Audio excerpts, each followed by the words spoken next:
All right. So is there any further business before we have our presentation?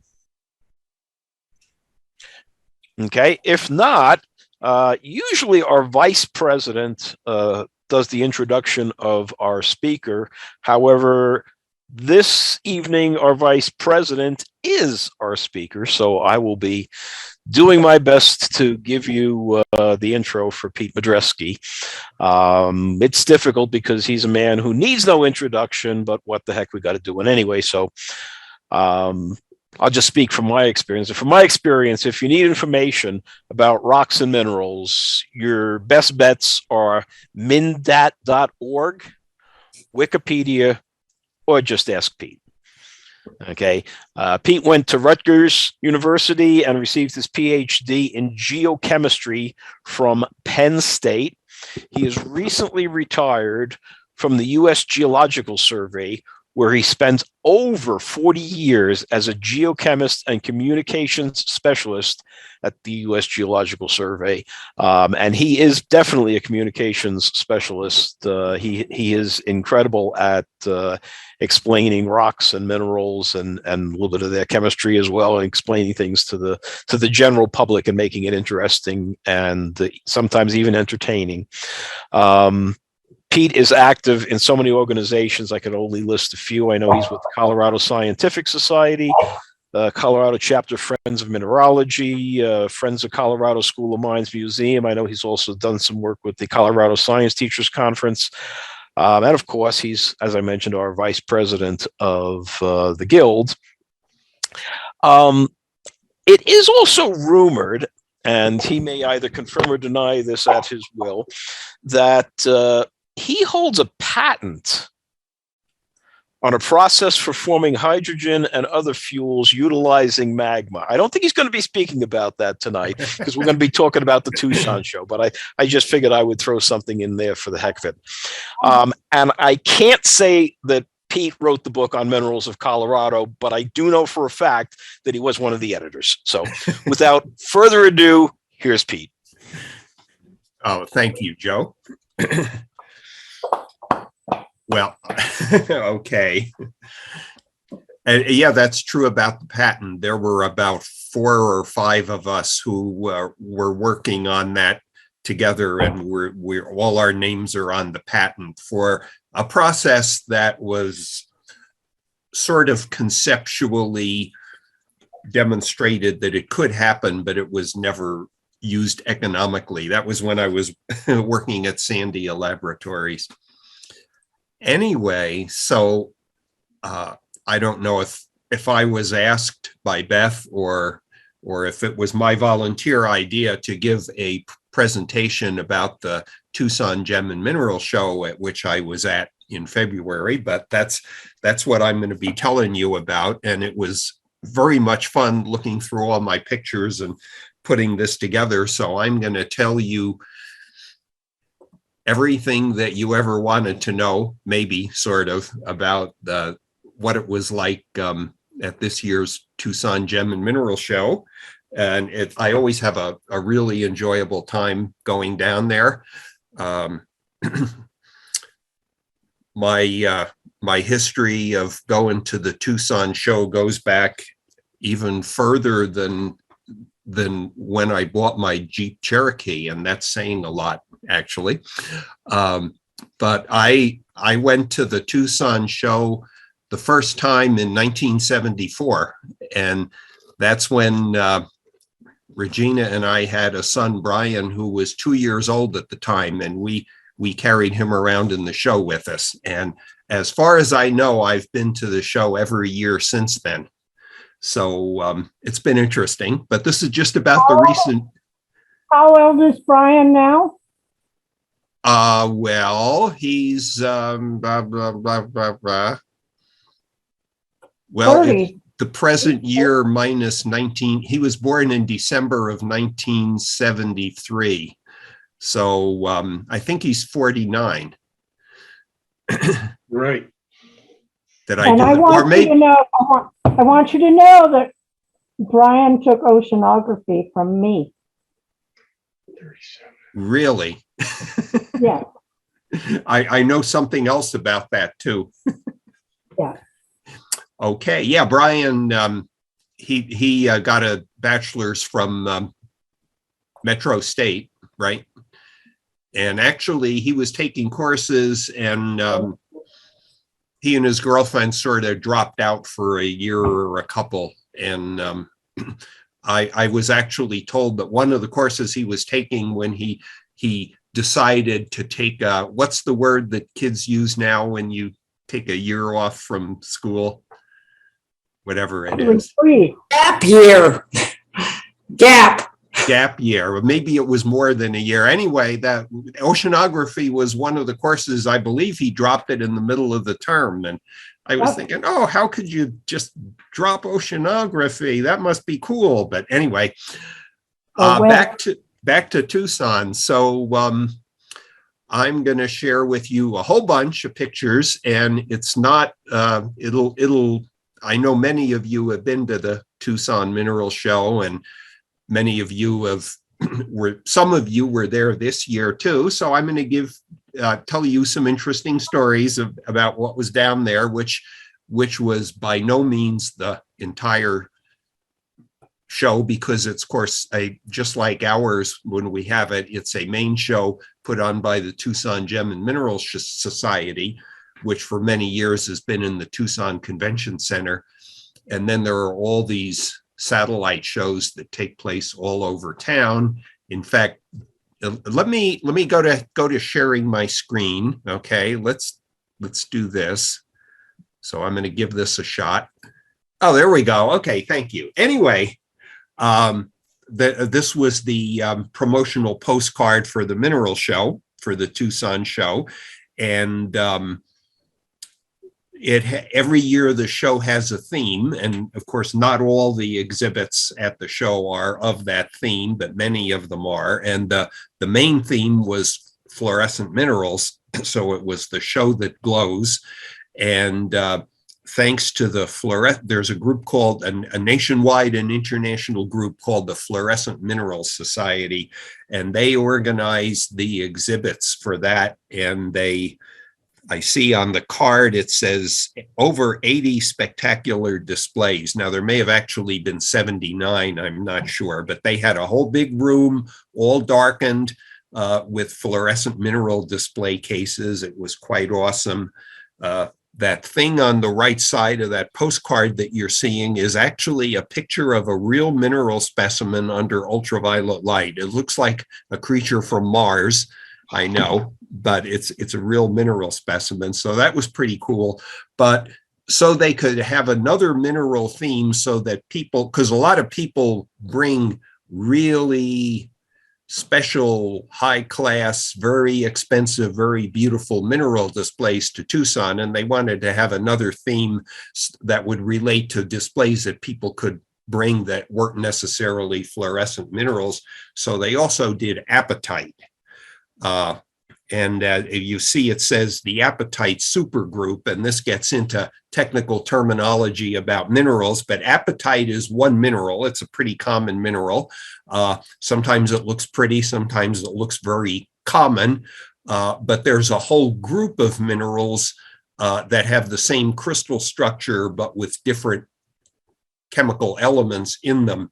And so there's a whole family of minerals related to apatite, and it's officially known as the Apatite Supergroup. And that's because there's a group within that supergroup that is the apatite group, which is the minerals that are most closely related to apatite.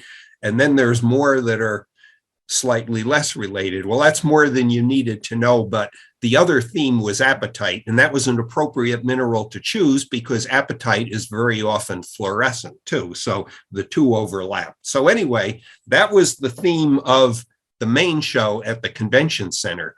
And just before my talk started, I was looking up in a show guide that I had from Tucson about how many different shows around town were there. And the guide, which has like directions and maps of where they all are, it claims there were 46 different mineral and gem shows taking place in Tucson. And of course, I have never gone to Tucson where I've gone to all of those shows. And this year was no exception. In fact, I only went to a few of them. So there were all kinds of mineral dealers there that I never even saw, even people I know pretty well, actually. So it's like I say, you can't go see everything when you're down there. So I'm going to give you a little bit of a travelogue and a story and a lot of pictures of the minerals and things. And if anybody has any special, comments or questions or want to chime in with something, I don't mind if you do that. So feel free if you want to. Okay.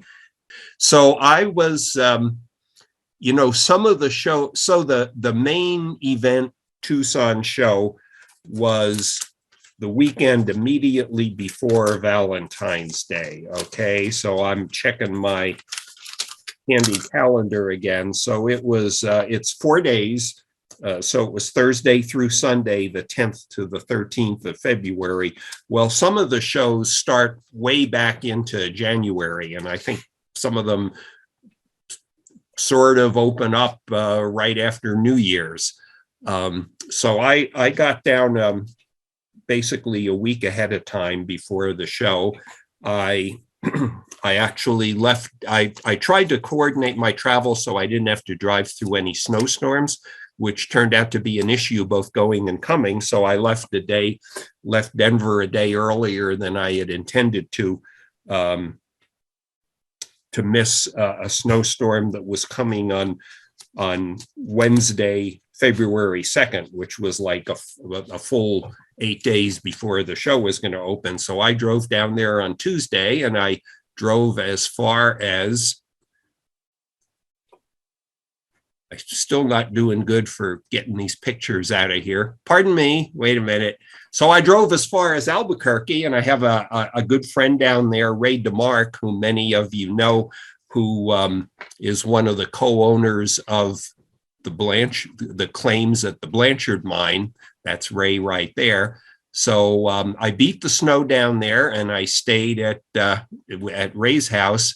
But then the snow caught up with me the next day. And that next day, Wednesday, was a snowy day all day in Albuquerque. And in fact,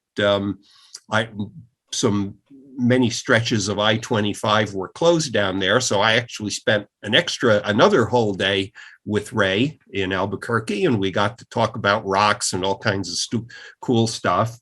So this is finally Thursday morning, and the snow had ended, and actually half a Thursday morning, I-25 south from Socorro I was told was still closed for a while that morning. They didn't have that much snow, but it got icy, and I'm told they don't have a real strong snow plowing fleet in New Mexico, so it takes them a while to get their roads cleared. So I spent a day and a half there with Ray, so that's my car.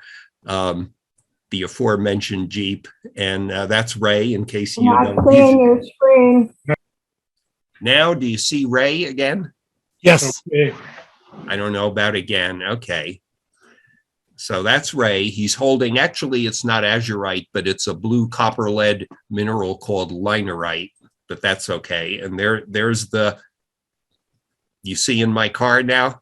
Yes. There's my Jeep, which is almost as old as I am. Thursday morning after things finally cleared out. So I headed this Ray's house. Nice. So Albuquerque does get snow once in a while, usually melts quickly. Okay. So anyway, I finally headed south from Albuquerque. Well, I just wanted to put in a few plugs. So not only do we get to see minerals from Tucson, but this is some of Ray's collection. And I think again, Ray is a great fellow and a fine mineral collector. And all of these are from New Mexico, actually. That's a big smoky quartz crystal from Lincoln County, New Mexico. And you might recognize smithsonite from the Kelly mine. And that's a columbite, a large black blocky columbite crystal from the Globe pegmatite near Pataca, and copper from Santa Rita, New Mexico, probably. So anyway, just That's linerite as per the specimen that he was holding in his hand before there, and some wolfenite from New Mexico, barite from the Blanchard mine, I think. So those are all New Mexico specimens too.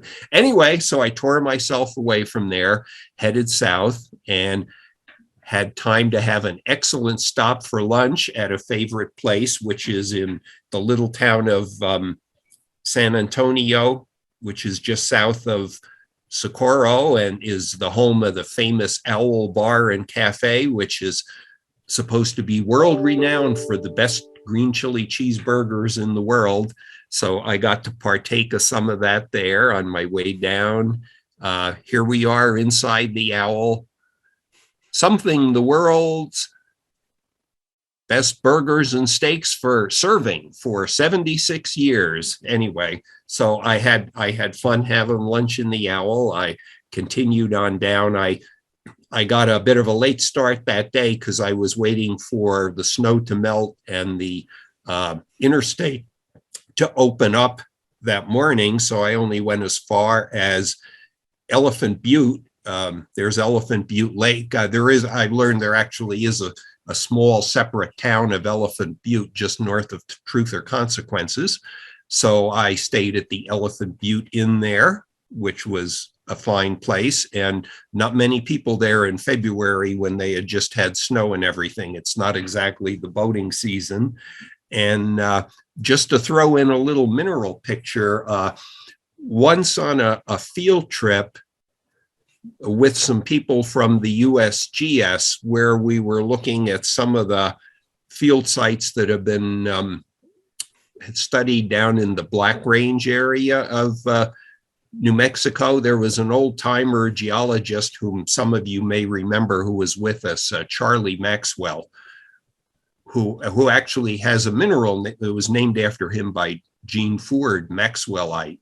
Anyway, he had taken us down to the shore of Elephant Butte Lake, and there's a place along it where black crystals of spinel that occur as xenocrysts in some lava weather out and can be found there. So I took a stroll down to the lake and I picked up some black, it was turning toward dark when I was down there, picked up some black pebbles, and I believe that some of these are just rounded. These two they're not quite black, and these may just be rounded hematite or something, but I believe like this one and that one are some of these spinel crystal. Spinel can be a gemstone when it's transparent, and it's one of these minerals that forms deep in the earth at fairly high pressure. So I think I found a couple of these, and I have to check them out to be sure, spinel crystals that weather out of some lava flows there. So there's my rock collecting on the way down. But so I continued on the next morning. I crossed the Rio Grande. There is a bridge there. I didn't have to swim across the river, but I always like to stop at bodies of water with my pH meter and conductivity meter and do some water measurements. And as you can see, by the time the Rio Grande gets down to southern New Mexico, and this is just outside Hatch, there's very little water in it. And there was basically not really any water flowing. It was just kind of standing there. And of course, New Mexico has been even drier than Colorado has been this past year. But then I rolled into Hatch and went to my favorite eating place there, the Pepper Pot restaurant, and had a good Mexican. I think I had huevos rancheros there for brunch. Okay, so that was fun. This is one of the mural paintings on the wall that's supposed to be Hatch, depicting some of the chili fields there. Okay. And then on to Tucson with one more stop. I have a favorite place that I like to get off the road, and where you can get off the interstate just before the Arizona state line is a little sort of a town, or it's one guy's property now, I guess, called Steins. That's what the sign used to say. And it's just before the little hill that the interstate goes over is called Steins Pass, and it's just like a couple miles beyond here. And I don't think Steins has been operated as a tourist ghost town for many years, but it's a handy place to get off the interstate and get on, drive across the railroad tracks, where you do have to, that's the main line of the railroad that goes through there with a lot of freight trains, and there is no crossing gate or signals or anything. So you do have to stop, look, and listen. And I like to get over to these little dirt road, Jeep road that takes you over to those hills where you can go, or I can go hiking. And I've occasionally seen groups of javelinas there. And that's a real cow, looks like a statue, but it's a real steer. So I did a short stop and walked around a little bit and did a longer stop there on my way back too, and went for more of a hike. So I just like the desert country out there, but continued on my way. Finally got to Tucson, and I had a real nice place to stay in through Airbnb. This family had what they described as a little casita on their property, and that's the casita there. So that was my place to stay in. It was small, but it was nice and comfortable. They had a real nice patio back there and a swimming pool, which I don't know if I would have been welcome to swim in it or not, but at that time of year, the water's not quite warm enough to swim in. But that was my headquarters for a while I was in Tucson, and fairly inexpensive. So, and it was right up at the north end of town, and this is surrounded by lots of cactus and mountains and things. So this is actually standing in the road in front of that house with a telephoto lens, but looking at the Catalina Mountains. So I had a real great base of operations. And I'm just flipping back one, maybe two pictures here. This is 2 years ago when Jane was there with me. So this is before she passed away. That was the last time they had a full-blown Tucson Gem and Mineral Show before COVID. And Jane and I were down there and enjoyed that one. And a favorite place of ours to always visit, and I did go there this year too, is there's a sort of a nature preserve and botanic park called Tohono Chul Park, which we really love to go to. And they have a bistro, a garden bistro outside where you can get breakfast or lunch, and then they have grounds that you can pay admission to and stroll on paths, and they have both planted cacti and plants of all sorts, and then they have natural undeveloped areas where you can just take a stroll through the natural landscape and look at the saguaros and everything. So this is 2 years ago, and Jane's relaxing at the garden bistro there. And here she is again 2 years ago. This is still at Tohono Chul Park. It's a big boulder of copper ore, which I believe was from Morenci, Arizona. So just a little thought of Jane, who used to always go there with me. This is actually on the grounds there at Tohono Chul. So it's almost as neat as going to the Desert Museum, only without the wild animals. They have one of the neat things that they have there is their geologic wall, which is built to represent the geologic formations present in Tucson. And it's made of actual rocks from the actual formations, and they've got it in stratigraphic order. So the older rocks are on the bottom and the younger ones are on top. And the oldest ones also start on the left, and then it works its way over toward the right as you get to the younger things. And they've even got things like this represents a dike of basalt that intruded through the granites, which we're seeing here, and some sedimentary layers. Some of them have fossils in them. So anyway, that's one of many cool things at that little park. So a lot of people don't know about that. It's just at the north, kind of the north end of Tucson, up Oracle Road, a little ways for those who know Tucson. And now I moved you people around, and I know there's a way to just get rid of those, but if I go to full screen, then I don't have the button there to change slides. So I guess I have to live with this. And this is at Tohono Chul also, if you don't mind. So there's something unusual about this big saguaro here. And you zoom in on it, and of all things, in the crook of all the arms, a prickly pear had taken root. So here's a prickly pear growing on top of the saguaro. I thought that was cool. And so I still haven't gotten to the mineral show yet. Okay. But there is a special art event, rock art event that was going on there. There's a woman who lives here in outside Morrison, actually, they live, Susan Judy, who is an artist who creates sculptures and mosaics out of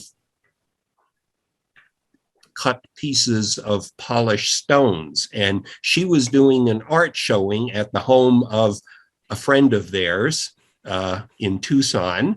So I was invited to that and went to that. And these are some of her pieces on the wall there. That's Susan standing there welcoming us. And she does really neat work. She has often displayed that at the main Tucson show, and sometimes at the Denver show too. And she didn't have a display at the show this year, but instead she did it at these people's home, and they invited, basically there was an evening, what do you call it?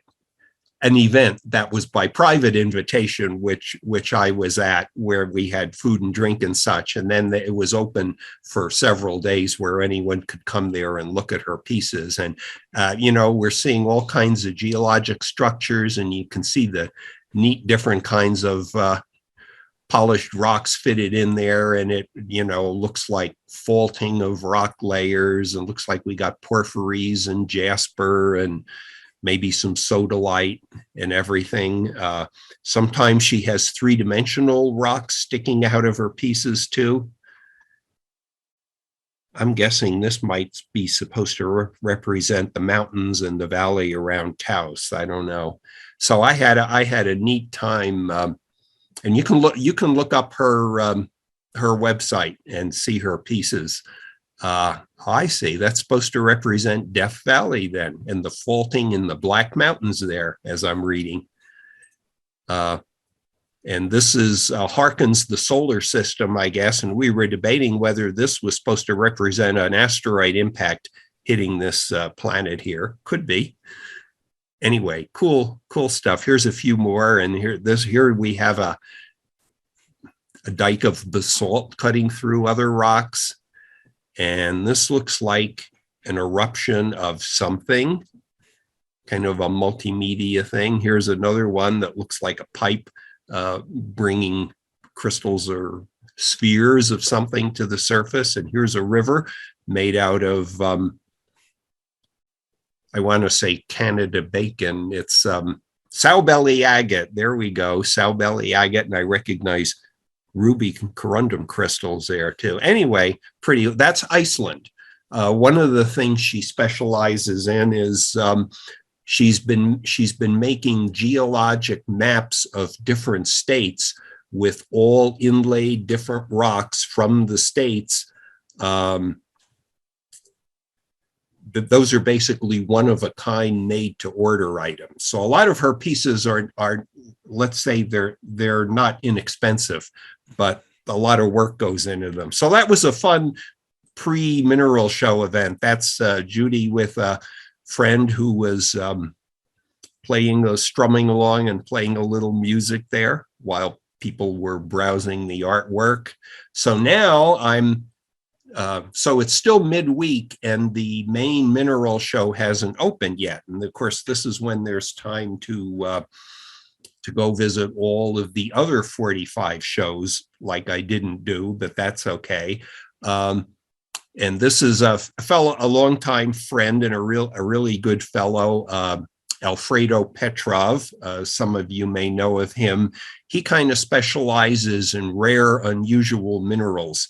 And he has gone to places like volcanic islands off the coast of Japan and collected unusual things that form from the volcanoes and everywhere else. He's kind of a citizen of the world because I think his ancestry is mixed, some kind of South American and Russian, I think, and he has lived in South America and Japan, and currently lives with his Japanese wife in Portugal. And he's always at the Tucson Show anyway. So he's he was the conveyor of some special rock specimens to me from a mutual friend of ours who had collected them in Iceland when the volcano was erupting in 2021, Fagradalsfjall. I think I'm saying it right. And our friend Renata had picked up some fresh from blasting out of the volcano little pieces of lava spatter here. And she had saw him in Germany, so she gave some to him to keep and some to bring to me. So instead of having to mail them, I got some recently made little pieces of lava from Iceland. There's supposed to be a bigger chunk coming along eventually. So anyway, that was fun. So here I've picked up a couple of rocks so far, and I haven't even been to the show yet. And everybody knows that I'm legendary for liking black rocks, so I'm 100% because both things I've acquired have been black.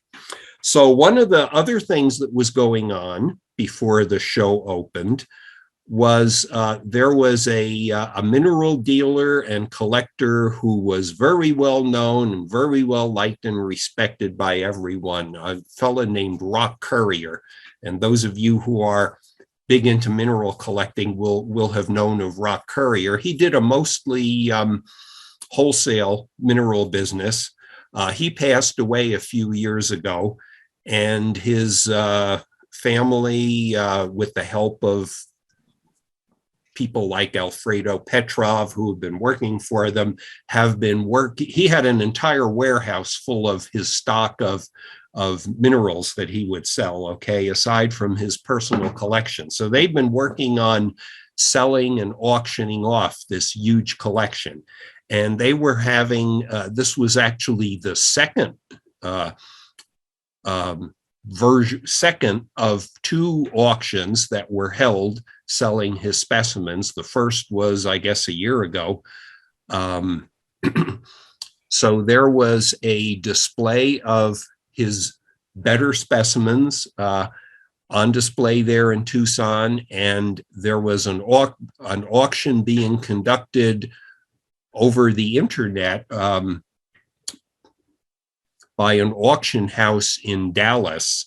Okay, so there were people in a room in Dallas viewing what was going on, and there were people in here in Tucson viewing it, and most of the specimens were here in Tucson, and people could also join online and watch the auction.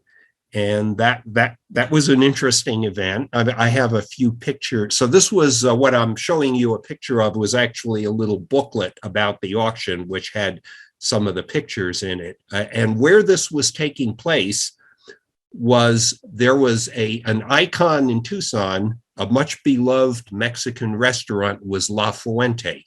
And in a few years ago, La Fuente, after many years, closed down. And I think it's one of these cases where the family was just worn out after operating a restaurant for many years. And the building was taken over by some mineral dealers. And now it's the La Fuente Mineral Show. And it was in that building that, I'm just going to zip ahead here. This is the room where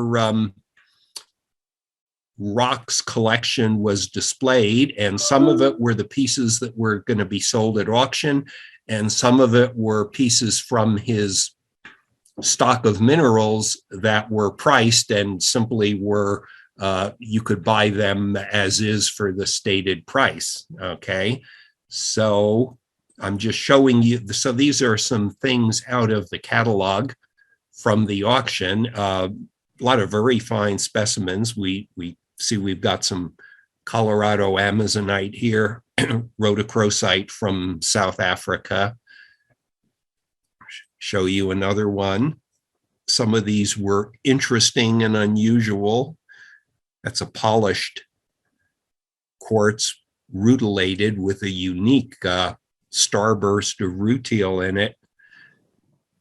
And there were some, I thought I had one more. That's okay. So these were some of the specimens in the actual display cases that were being auctioned.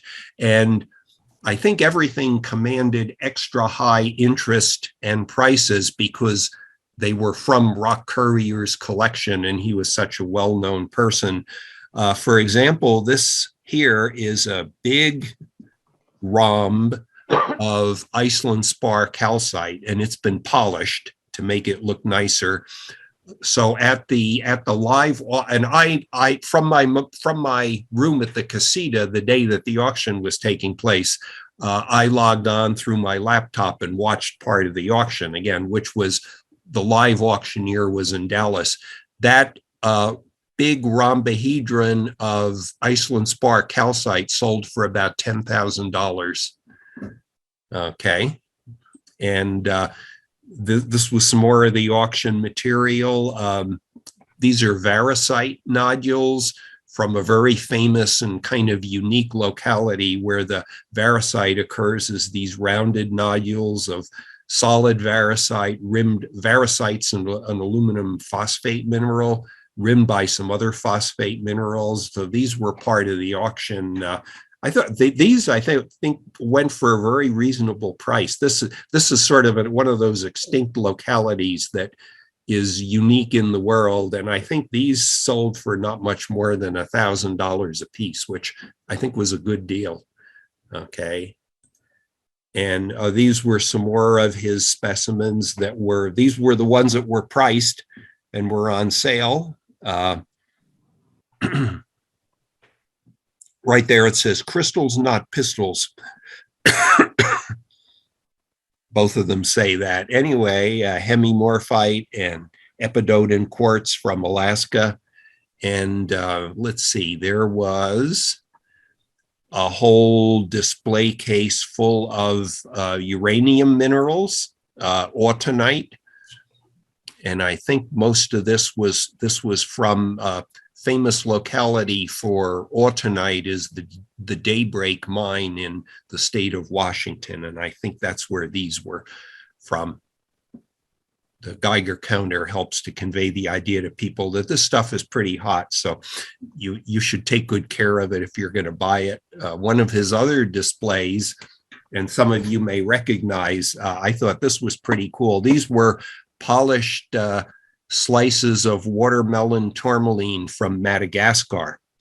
And I kind of fell in love with these. And this was my first real purchase at the show. I bought a couple of these sets of the polished pieces of watermelon tourmaline. And some of you have seen from the club have seen that because I've been in some of our club interactions online. I've been showing that to you. So I thought this was pretty cool. These are a couple of the ones that I bought, and the Madagascar tourmalines are known not only because some of them are the classic watermelon pattern, but they have all this unusual sector zoning inside them where the ions that cause the color, which is manganese that causes the pink color mostly, were accumulating on the growing crystal faces more on certain faces than on other faces. So you get all these interesting patterns in, like it looks like the radiation symbol and such. So anyway, those are my specimens now. One of the things that was for sale in the auction, he was legendary for having this huge fur coat. He was a big guy, and the coat was huge, and the coat was sold at auction too. And I think it fetched like $4,000 or something like that. So anyway, that was, this is in the La Fuente restaurant now, the mineral dealer's place. And this is the sign they had on the restrooms there. I thought that was kind of nice. cute, funny. So, and anybody's welcome to go and use that one, obviously. And this is some of the mineral dealers that were there in La Fuente, and we're seeing amethyst and sodalite and rose quartz. And now I've wandered over to one of those 45 other mineral shows. Okay, this is for those who have been to Tucson, this is out near Interstate 10 where it comes into Tucson. It used to be called Electric Park, and now it's the Keno Sports Complex show, but they have great big tents. Some of them are permanent, some of them are temporary, and they have dealers from all over the world basically in there with their stuff. These are not, shall we say, the high-end mineral dealers. These are the ones that have thousands of amethyst geodes and big piles of polished everything you can imagine. And some of it is expensive and some of it is like a couple of dollars a piece or less. So lots of good bargains there, lots of strange things. So I just have a couple of pictures taken there. Some obviously quartz crystals, a big quartz crystal. These may have been from Madagascar, but I'm not sure. Here's a pile of dinosaur bone. Some nice polished things made out of rose quartz and big bowls, I guess. Rose quartz and labradorite. A free-form graphic granite, which is, you know, a type of pegmatite where the quartz and feldspar are intergrown, and it looks like ancient cuneiform writing. Looks like that was a bargain at $4,000, or is it just 400? It's hard to tell. Anyway, this has been a popular thing in the last few years, is large standing floor lamps made out of slabs of either of fluorite or travertine onyx or whatever. And we have here a pile of aquamarine and a pile of fairly pale colored kunzite. So it's always fun to see gem materials of whatever quality in such huge quantities as you see at these places. This I thought was pretty neat, shiny, silvery stuff. These were man-made. These were pieces of metallic silicon. And the gold colors you see are just reflections from the tent or whatever, or maybe from my shirt, I don't know, but the stuff is really just silvery. And I couldn't resist buying a piece. I had some silicon metal, but only smaller pieces. So I got a nice big chunk and it was like $10 or something. So, and sculptures and big quartz crystals and giant geodes and Buddhas and you see about everything you could imagine at these outdoor shows like this. And here's some of those big amethyst geodes from Brazil that have been turned into, I guess it's supposed to be a giant butterfly. And those of you who are taking our club's mineral class have seen this before, because another of those things that caught my eye was this purple mineral, purpurite, from a pegmatite in Namibia, I believe. And here's a couple of pieces of the purpurite that I bought. And here's sodalite and fuchsite, which is a greenish mica that occurs in a quartzite, and different grades of sodalite at different prices. So this is, I'm going to digress here, except nothing is a digression if it's minerals. This was a fairly unique occurrence of a rather rare mineral. Aween, and there's a lot of puzzlement over how to pronounce that. It's named after a French mineralogist who was very famous, whose name was the first four letters. And people say Hoy and people say Howie. His name was Rene Just Howie, and he had it's in the sodalite group of minerals, but it occurs as little tiny crystals in volcanic rock, particularly in a volcanic area in Germany, in southwest Germany, the Eifel region. And this is from a very big volcanic crater there, occupied by a large lake, the Lacher See.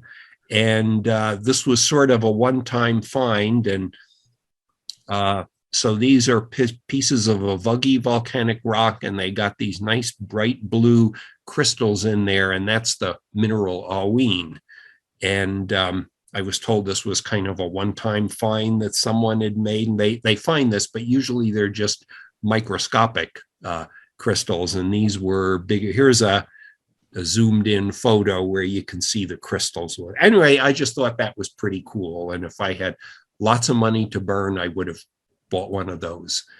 And the main show still hasn't started, but I took a day to go hiking too. And I took another day at the Sunday at the end of the show and spent most of that day hiking also. So here I am at one of my favorite trails going up Pima Canyon there, right from the edge of town. And it's just beautiful with the cactus. And one of the neat things is that canyon most of the year has a little flowing stream going down through it. So there's places where there's lots of plants growing along the stream and everything. And it's always nice to be hiking along water and not just totally dry desert. And just a couple of pictures from there. One of the things that happened, not sure whether I put that, we'll come back to that. And there were some flowers blooming already, okay. And in fact, this is a favorite desert plant of mine. And this was the very first one I had seen blooming anywhere in Tucson. This is an ocotillo. These are these things, the branches look totally dry and dead until in early spring, and February counts as early spring. The leaves come out, and then these red flowers come out on it. So it's always neat to see those. And I'm still working on waiting for the mineral show to open, but I got to go to some of my favorite Mexican restaurants, of course, and my absolute favorite, and this was Jane and I both. There's a chain of several places called Mariscos Chihuahua, and they have specialized in seafood, and also are famous for having murals, some of which are kind of three-dimensional with faux rocks and things built onto the walls, and they were all done by the same Mexican artist. So here I am in Mariscos, one of the Mariscos Chihuahua, which is a bit of a joke because Chihuahua is one of the interior states of Mexico that has no sea coast. Mariscos means seafood, okay? And here is my ultimate favorite dish, which Jane and I learned about down here. It's that one's kind of hidden by all the cheese, but it's camarón culichi, and it's shrimp simmered in a green thick sauce, which is pureed various green vegetables and cheese, some of which is green chili, but some of which is avocados and other things. Okay, anyway, that's our ultimate dish to die for at Mariscos Chihuahua, something you see almost nowhere else on menus. I discovered a new neat little Mexican place, El Taco Rustico, which was the kind of place where it's almost all local people going to, and they have a lot of things on the menu that I had never heard of before. Okay, so I stopped there a couple of times and had some neat things, different kinds of tacos and soups and everything else. So now El Taco Rustico has to be one of my favorites too. Little tiny place. And right outside, I think this is the evening before the show is going to open.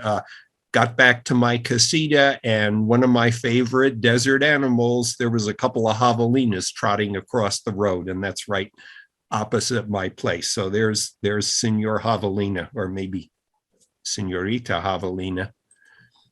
So anyway, back to the show, and they publish, or the Tucson, the combination of all the shows, puts together a little show guide booklet, which is where I got my number for the 46 different shows in Tucson, okay, where they list and give maps for all the different shows. And there used to be a little booklet, which is kind of this one. It was kind of the size of a Reader's Digest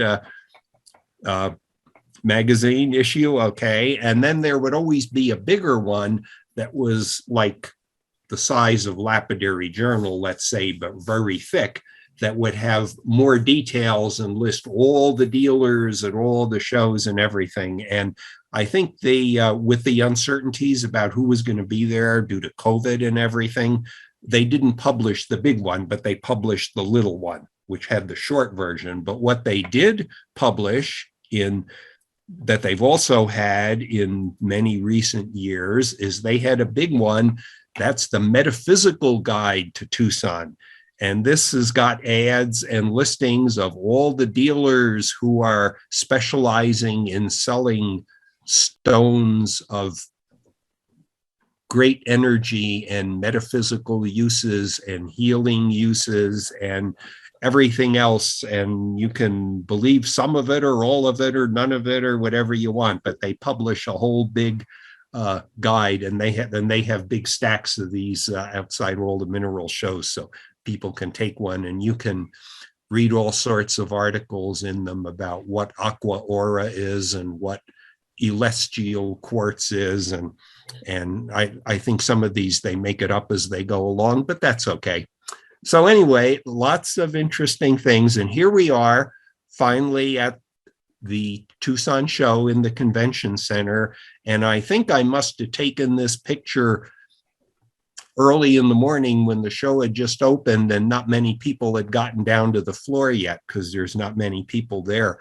They said the attendance was pretty good, and they said that most all the dealers were quite happy with the show. There were some dealers from Europe and Asia who normally would have come to the show and weren't there. So it was actually a little less crowded than usual. I mean, as far as there weren't as many dealer booths there as there often are. So there was a lot more open space, which was probably a desirable thing because of COVID. Everyone was required to wear masks when they were at the show. And guess that was about the extent of the COVID precautions. But here we are down at the show. And of course, there's dealers of gemstones and minerals and everything in between. And so the are you all with me? Nobody's fallen asleep yet, I take it, right?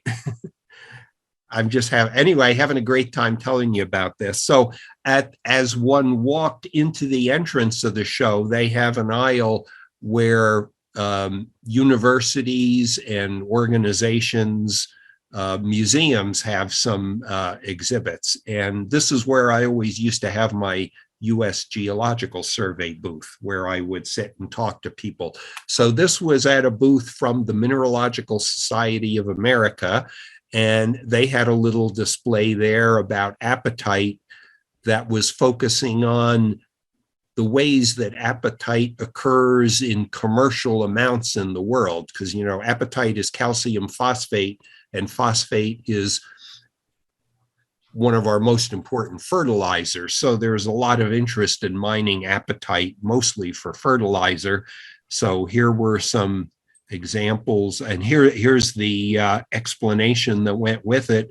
Ugly but important apatites, and like that big black thing is that carbonate fluorapatite nodule from the Pungo River Formation in North Carolina, and phosphorite rock that is mined for phosphate. Let me just zip back. There's that nodule, and Both of these are examples of phosphate rock, and a lot of phosphate sedimentary deposits formed in seas have a lot of marine fossils in them, and that's where people collect a lot of the shark's teeth and other things from Georgia and the Carolinas. So that's just the Mineralogical Society's intro. And so now I've got going to show you some of the pictures from displays in the show. And there were innumerable displays about the mineral apatite. So here's one from the American Museum in New York City. And here is, this was just put together by some private individuals. John Rackavan is a mineralogist at Miami University in Ohio, and a very nice display about the history of apatite and the type locality, which is either in Germany or Austria. I'm forgetting right now, Germany. So there were just innumerable, really magnificent minerals to look at. This is put together by SMP, the Society of Mineral Museum Professionals, which is an association of basically museum curators, and a kind of an educational display about apatite and its relatives, which in the same crystal structure family includes things like vanadinite, which I'll show you again. Another collector's collection of apatite crystals from all over the world. This one was from the New Mexico Tech Bureau of Geology Mineral Museum. Apatite and some of its relatives. This is mimetite here, for example, pyromorphite up there. Jim and Gail Spahn are wonderful people and fabulous mineral collectors from Texas who usually have several incredible display cases in Tucson. They have brought mineral displays to the Denver show too, and titled Hungry for Apatites. That's a good, and these are mostly not apatite itself, but these are all those other colorful minerals that are vanidates and arsenates and the like, that contain lead and a whole bunch of other chemical elements. Some of these, probably that blue one is a real apatite, and these are apatites here, but that's a magnificent display. This was one of the, my little screen sharing button is crowding determination there. One of the classic localities for apatite in the world are the mines at Penasqueira, Portugal. And this is quite large. I'm guessing 8 inches high or something like that. Beautiful purplish apatite, couple of apatite crystals on there. That was one of my favorites that I saw at the show.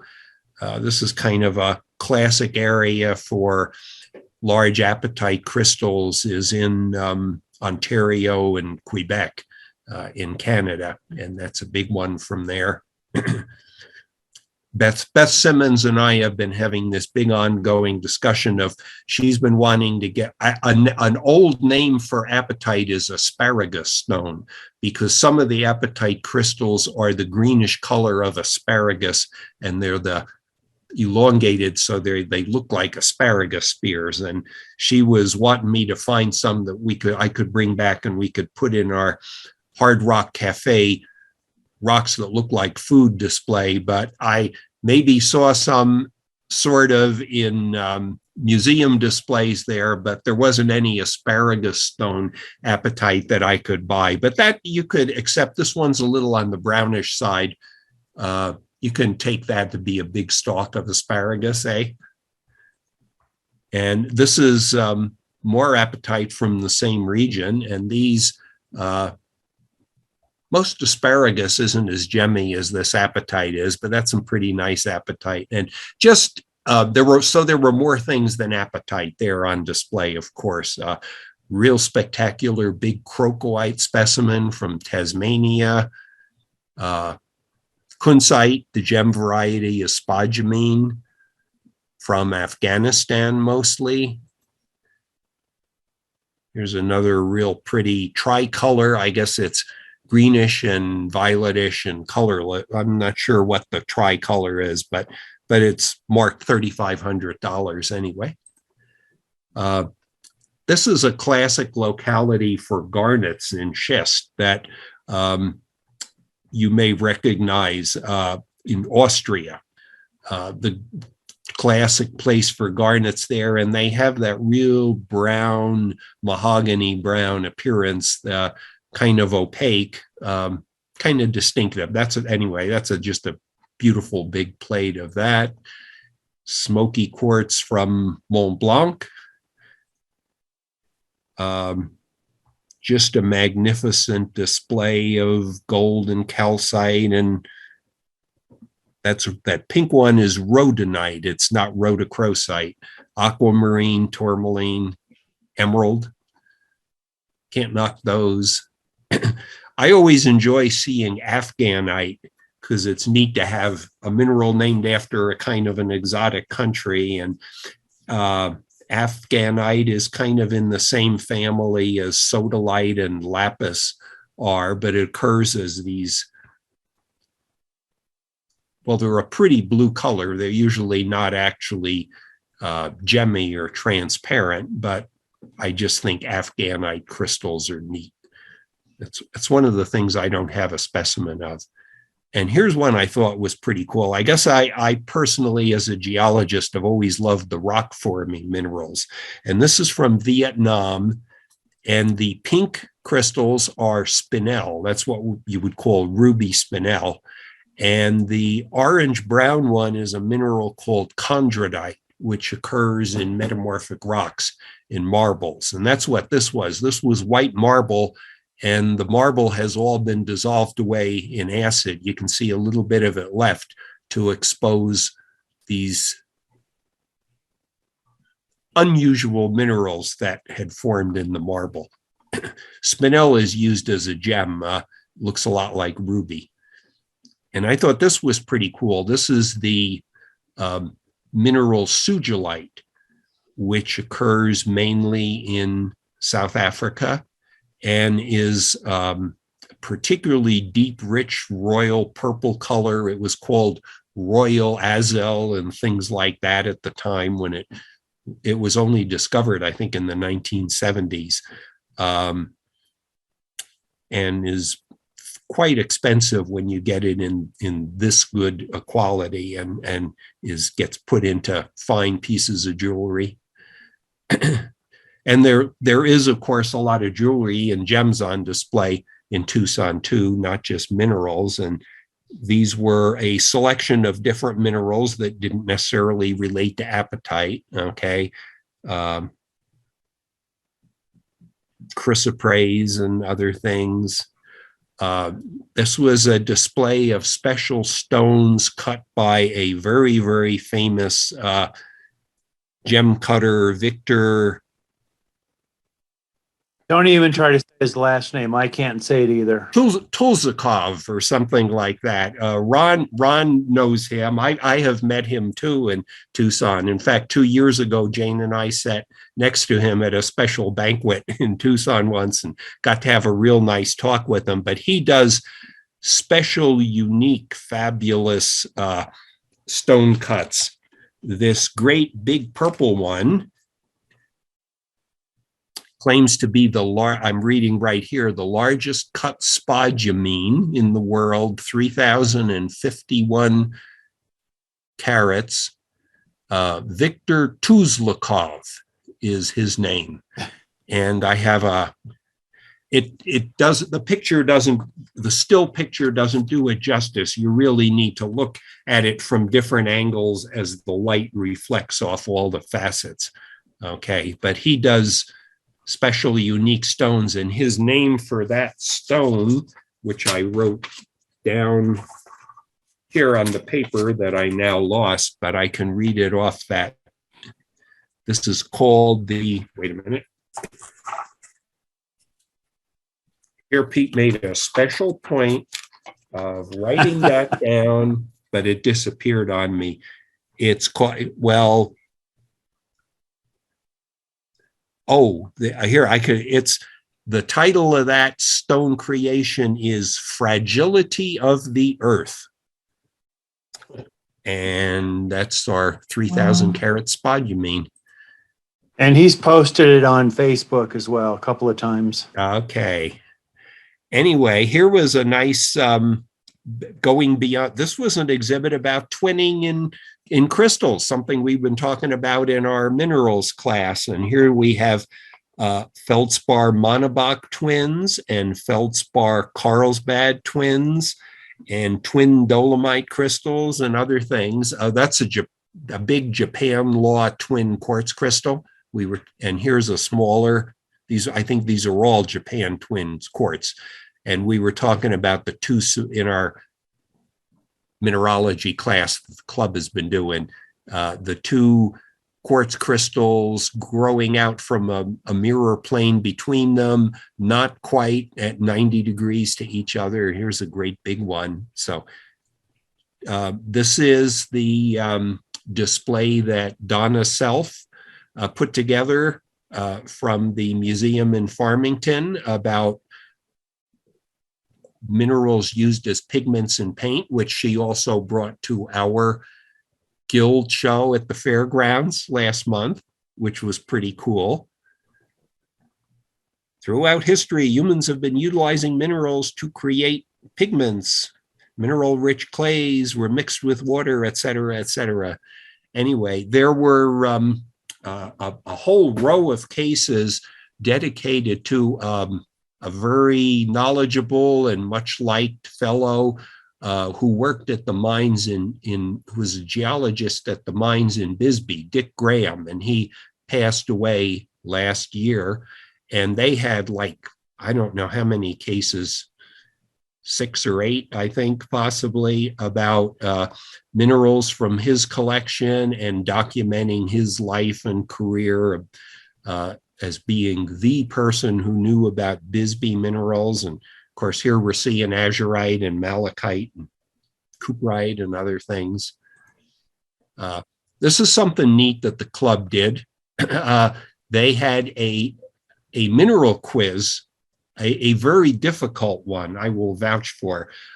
They had a display case here which had some technical stuff about what causes color in the different minerals in the apatite family and luminescence. And they had a 2-page quiz paper that you could pick up and attempt to answer all the questions and turn it in. And the one who did best on it was supposed to win some kind of a prize. And I looked at the questions. I didn't know if it would be fair for me to try to answer it.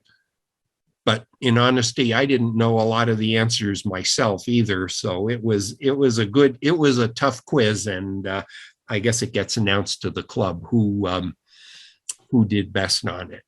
And those are all the different minerals in the Apatite Supergroup, many of which most of us have not necessarily always heard of. And I'm not sure I think I got the whole display in there. Anyway, apatite, vanadinite, et cetera, et cetera. Now I thought this was a particularly cool display, a unique one, which I will tell you why. So this is off the bottom, a geologic and lapidary look at rocks from the Gila River bottom. So this couple had been picking up neat rocks that they were finding in the bed of the Gila River, which runs up toward Phoenix and across Arizona, and had a display of them. And they had them very accurately labeled. And they have numbers attached to the different ones. And then there are labels here that tell you what the different rocks are. And of course, they included some of the other things you commonly find in the riverbed too, okay? And here we're seeing jasper, cyanite with epidote and all kinds of things. And I just thought this was cool. And made sure I took some good pictures of it. And one of the reasons for that is I didn't think there was anybody else besides me who went looking in the riverbeds in Arizona for all these neat water tumbled rocks, but I had actually been doing the very same thing. This is the couple who did it. They were from the Phoenix area. And I had their name written on my crib sheet too, but they're Sue and Stan Celestian, which is an interesting name for people interested in rocks because it sounds and is spelled almost like celestite. But I got to meet them when they were taking their display down, told them how much I liked it, because in fact, I had been doing the very same thing during the show, and I did last year too, and in the dry bed of the Santa Cruz River, which flows right through Tucson. Here's a piece of agate. And, you know, Tucson, because it is surrounded by all kinds of rocks, mostly volcanic, has a much bigger array of different kinds of rocks than we do here in Denver. You go in the bed of the South Platte River here or Clear Creek, and you see granite and gneiss and schist and not much else. And they have a lot of cool rocks. And I was picking some up because there was a earth science teacher here in Denver who wanted some interesting rocks for their students to study. So I was collecting rocks for them or for me. This is a picture, it's just like their display of what the Santa Cruz River through Tucson looks like. And it's got an abundance of old shoes and refrigerator parts and a lot of neat rocks too. And it's dry like 99% of the year. And once in a while, it actually gets big floods come down it too, when they get heavy rainstorms. So I was tickled to meet some kindred souls who were picking up rocks in the riverbeds. Here's some more that I picked up last year down there, some of which sort of defy description and labeling. That's some kind of a volcanic porphyry with little flower-like crystals growing in it. So I'm almost getting to the end of my presentation, okay? But I didn't talk about fluorescence yet. And as you all may know, next month, Brian Walco, who's one of our Fluorescent Mineral Society guys, and who played a big role in putting together the fluorescent displays in Tucson, he's going to be giving a presentation to the club about the fluorescent displays in Tucson. But I just wanted to give you a quick glimpse of it. And one of the things they do each year in Tucson is they have put together a kids coloring book. This is just the cover. It's the only page in color on whatever the show theme is. And this was the cover of the coloring. And they do this and give free copies to kids who come through the junior earth science area, where they have educational displays about geology and minerals and fossils. And this is the same fellow, he goes by the name of Diamond Dan, who made for us in Denver one year. He made coloring books for the Denver show, one on Colorado minerals, one on Colorado fossils. And I know we've always had talk about commissioning him to make something else for us some year.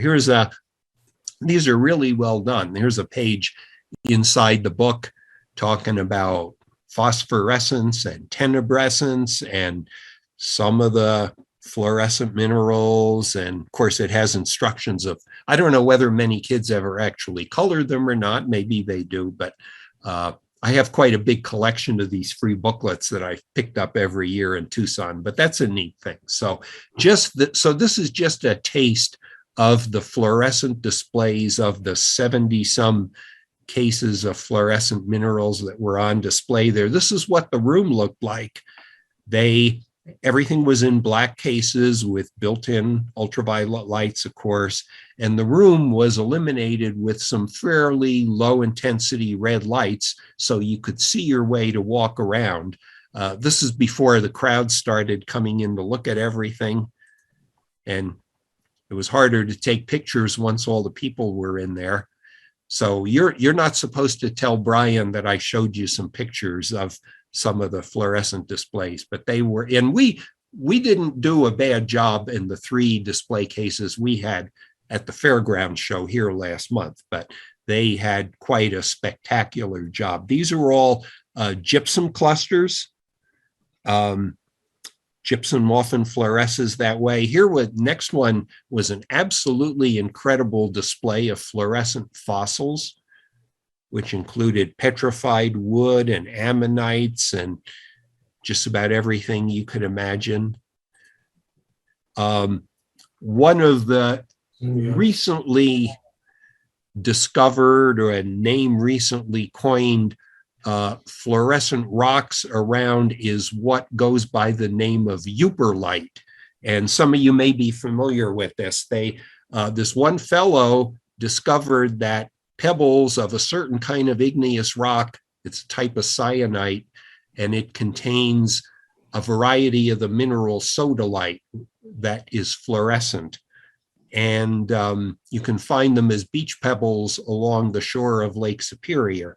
And he was there at the show, and he brought in, this is like a 250-pound boulder of, he actually trademarked that name, so nobody else is allowed to sell that stuff calling it euperlite. Yeah, they can sell it calling it anything else, but the name that is caught on, that is his trademark name, is euperlite.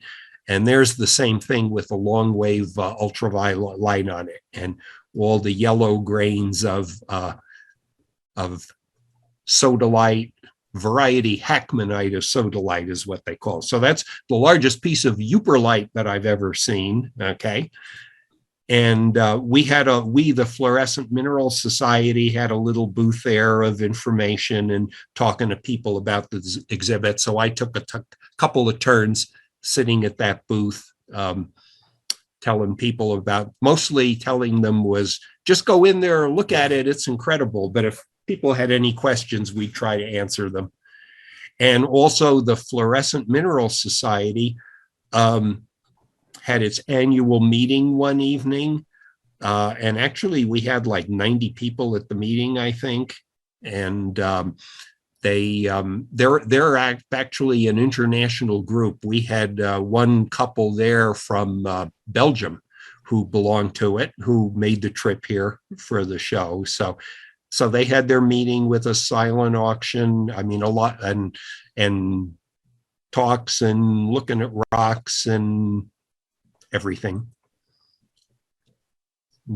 This is a sphere of calcite with willemite in it on a rotating little platform, so that as it spins around, the calcite is phosphorescent, and you can see a streak of red as it turns, like it's caught on fire, I guess. And they even had a little electric train driving underneath some ultraviolet lights loaded with cargoes of fluorescent minerals. So anyway, so one more thing, and there's not just mineral displays, but they have an excellent program of lectures at the Tucson Show. And there were a number of lectures each day, Thursday and Friday. And then on Saturday, they have a more technical lecture program about minerals that's organized jointly by the Tucson Club and the Mineralogical Society of America and the Friends of Mineralogy. So I was able to attend quite a few of these talks, including the whole series on Saturday. And I'm just going to show you a couple of pictures that I snapped to the screen of highlights of that. We had an excellent talk about, there's a famous locality for fluorescent minerals in Greenland, on the west coast of Greenland, the Illimasok igneous complex. And this fellow who has visited there a number of times gave a talk about that. That's John Rackavan, whom I mentioned earlier, gave a couple of talks, mostly about the luminescence of apatite. And there we're seeing an apatite crystal group and what it looks like under ultraviolet light.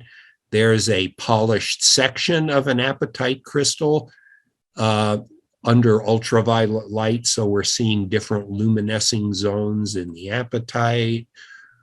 More Glenn Waychunas is a researcher at Caltech who also has been studying luminescence of minerals and gave some very good talks. This is an apatite. They weren't all about fluorescence. Some of the talks were just about apatite minerals. This is, again, I don't know if you count this as asparagus-like or not, but one of the famous longtime localities for gemmy, very nicely crystalline apatite is in Durango, Mexico, Cerro del Mercado, which was a big hill that was mined for iron ore, but the iron ore is full of apatite crystals and many different hexagonal faces on them. In fact, there's a picture that he had of he said how you used to be able to go there and buy these from the miners by the bucketful. So I'm saying to Beth, this is where we could have gotten some asparagus stone if I were back there in Durango 40 years ago and talked to some of those miners, okay?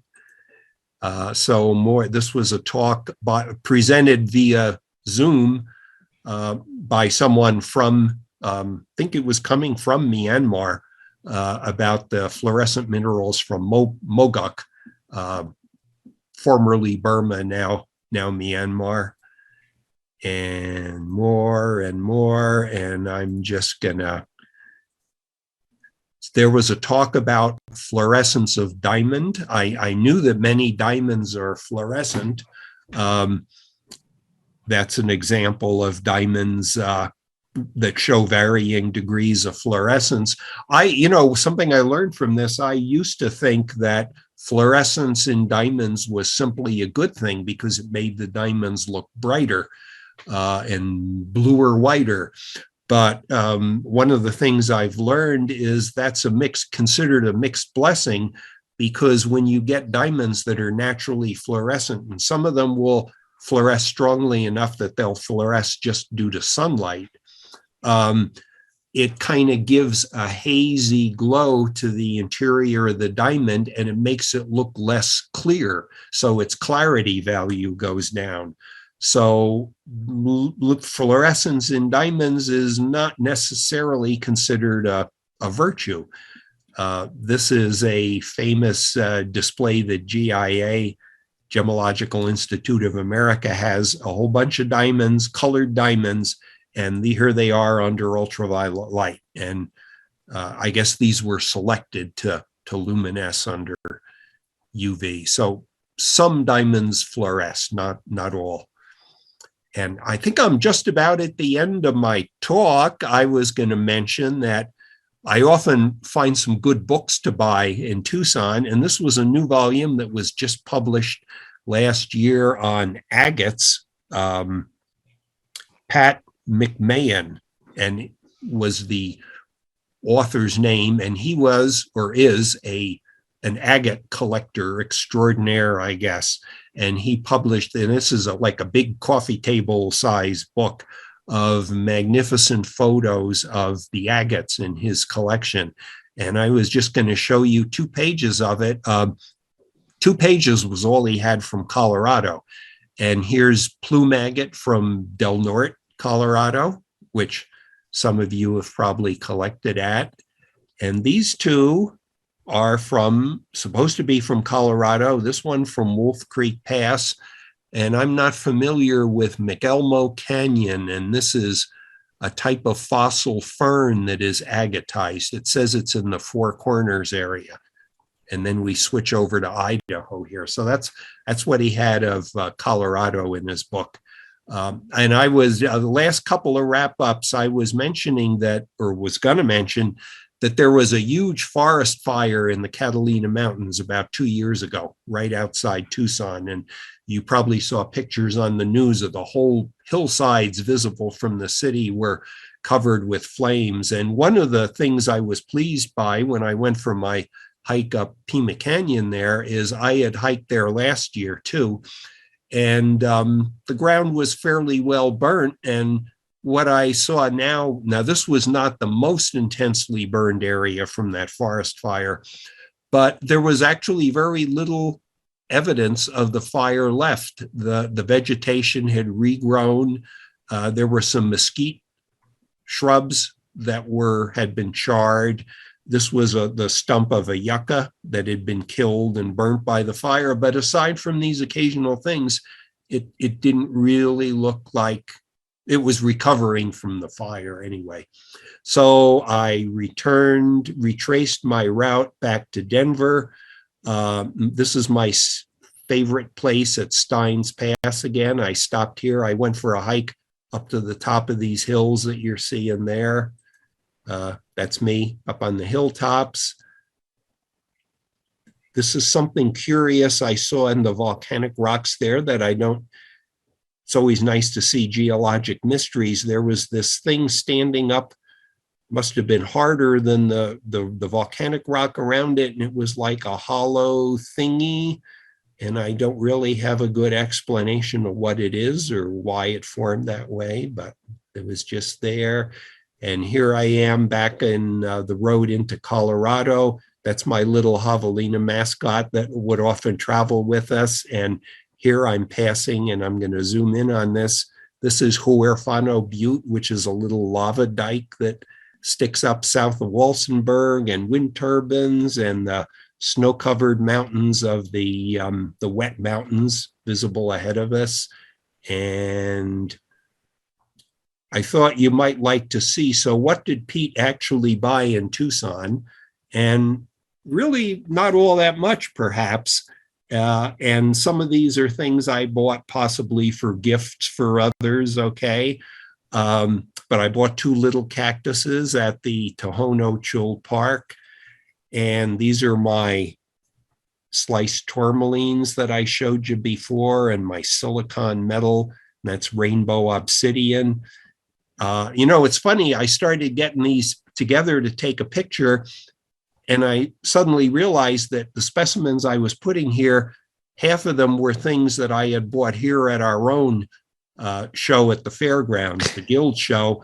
And I said, no, I bought that at the Guild Show, not Tucson. So I took that away. And what I pretty soon realized is I had bought more things here at our own show than I did in Tucson. And I think I also tend to buy unusual rocks rather than beautiful crystallized specimens, probably because I can't afford most of the beautiful crystallized specimens, but I have a great time doing it anyway. And that is the end of my talk, and thank you for listening. That's Tucson. Awesome, Pete. Whoever's still here.